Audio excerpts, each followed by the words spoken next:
mga lagad, aron magpadayon kang nagkalayo ang pinabuhian. Tutok di ka kanunay ni Jesus. Kasi si Jesus ay perfect na to. Namina mo?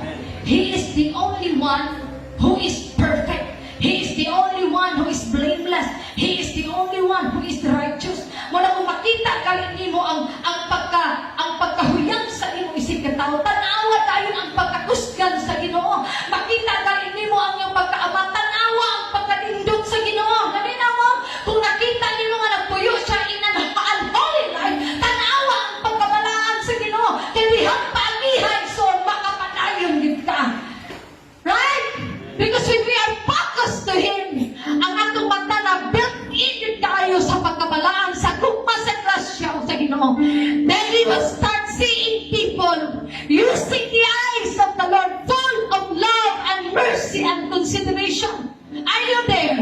Lord, nainunana na siya, tungkol di mo na sila nakabalo sa kamagtukuran. Lord, nainana yung kinabuhi, kaya wala pa na siya nakailan mo. Inana ang mentalidad ng taong tutok sa Diyos. Hallelujah. So look unto Jesus. Ayaw tuguti na mapalo ng imong kalayo.